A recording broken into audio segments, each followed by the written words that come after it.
we're going to do some polyvagal exercises. I'm going to sit, but I recommend that you stand either like this, like, as I said before, sitting on a bar stool, yeah, keeping the back upright and the head sitting on the first cervical vertebrae, yeah. I'm going to sit the head on the atlas vertebrae. That's how the first vertebrae is called, because it's holding the world. It's holding this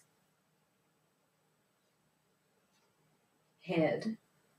And I want the head to really sit so I have a minimum of holding in my muscles. Of course, there is some holding, but I want it to be balanced. I want all the muscles here to work at the same extent, and then they don't have to work hard. Yeah? And I want to have each vertebrae sit on the next one, and everything is sitting in the pelvis, and the pelvis is sitting on the legs, which are sitting on the feet, which are held and supported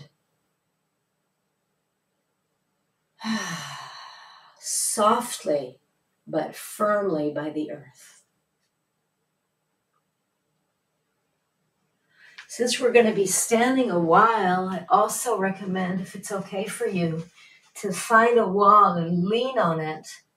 And then you can feel yourself being held both by the floor and by the wall. It's a really nice feeling. Also in the breathing, you can feel like pushing the ground a little bit and having the small of the back pushed against the wall. And then grounding and letting go and softening to gravitation back into the feet on the exhalation. Inhalation, I push the ground, push my feet to the ground. Small of the back is pushed against the wall. And letting go in exhalation.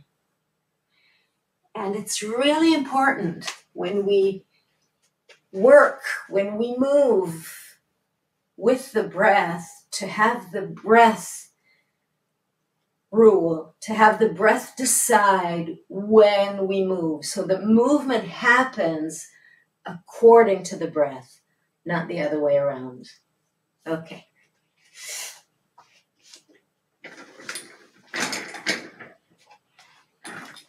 So, I want to sit or stand. If you're sitting, make sure that the small of the back is really against the chair, and that the pelvis is as back in the chair as possible, okay? Because I want to have as much of my pelvis let go.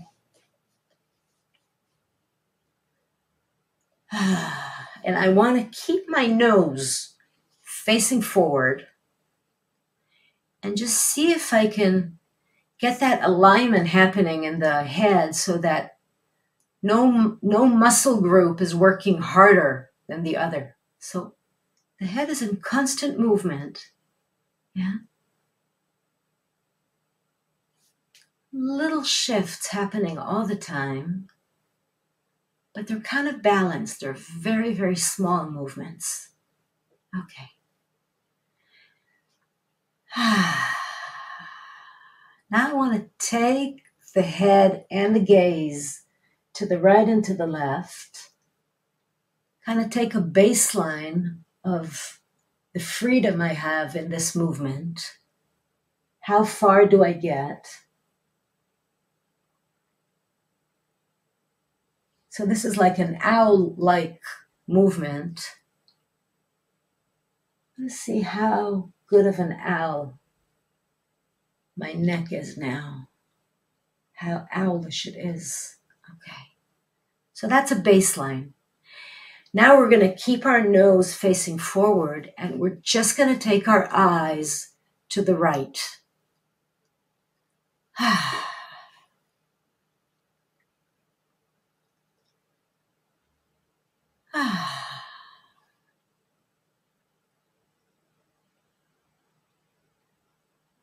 And we're going to notice if we get any cues from the body that the nervous system is kicked in. These cues can be an opening of the ears, or a yawn, or a spontaneous swallowing, or a sudden opening of the breath. You keep looking to the right now. Yeah.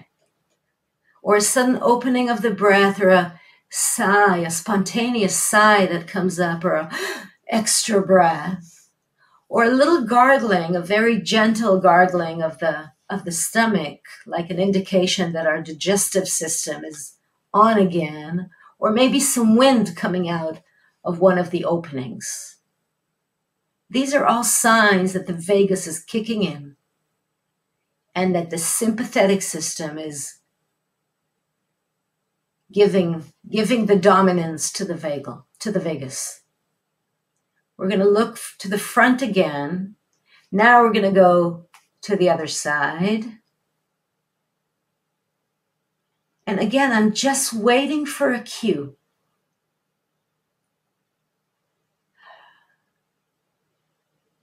Opening of the ears, yawn, opening of the breath, spontaneous swallowing,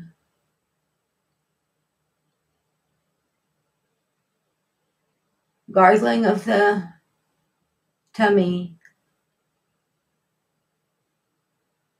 wind coming out on one of the from one of the openings of the body.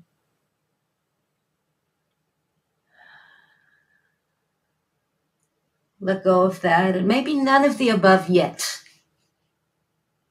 Not yet. Okay. Now let's go back to our baseline. See if anything happened to your owlish movement.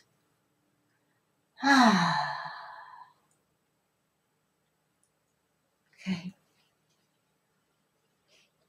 Maybe it opened, maybe not yet. Okay.